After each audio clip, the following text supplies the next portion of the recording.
임성근 사단장의 폰은 깡통폰이 아니라 황금폰이었다는 특종이 떴습니다. 공수처가 최혜병 사건의 원흉인 임성근 사단장의 폰에서 의미 있는 내용을 확보한 것으로 알려졌습니다.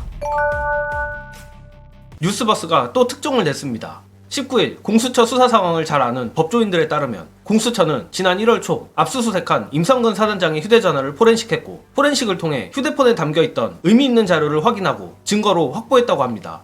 보도에 따르면 공수처가 확보한 것으로 알려진 의미 있는 내용은 해병대 수사단의 최혜병 순직 사건 조사 결과 이첩 보류 지시 및 직무 배제된 임 전 사단장의 근무 복귀 조치, 과실치사 혐의자에서 임 전 사단장 제외 등과 관련된 임성근 구명로비 정황을 입증할 단서 또는 증거일 가능성이 높다고 합니다.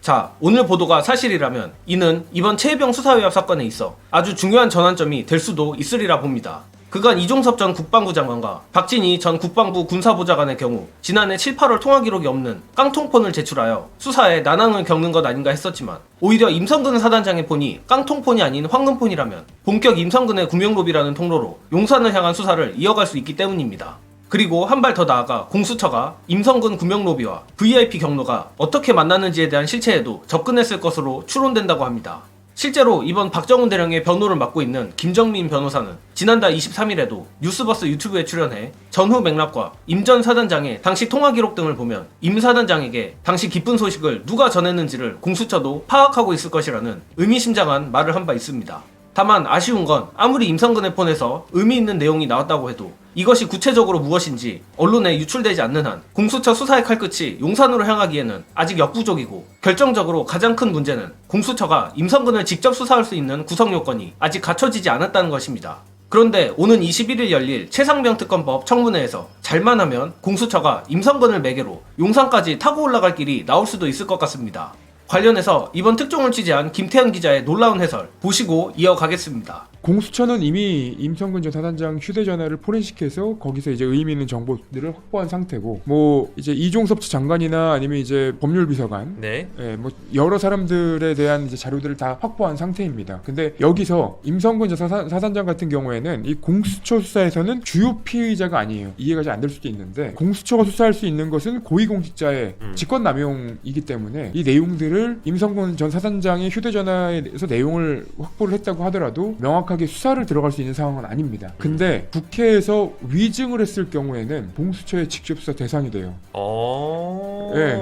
그래서 이번 법사위가 굉장히 중요한 겁니다. 그러니까 이 사람의 신분이나 어떤 그 공직자로서의 위치상으로 보면 임성근은 대상이 아닐 수 있는데, 장성급 장교는 맞는데 그 혐의를 딱 두고 보자면 직권남용 혐의에서는 약간 피해가 있어요. 공수처 수사에서는 이 사람이 핵심 인물임에도 불구하고 주요 피의자가 되진 않았어요. 근데 국회에서 위증을 한다? 그러면 이제 그때부터는 얘기가 달라집니다. 수사 대상이 되는군요. 네.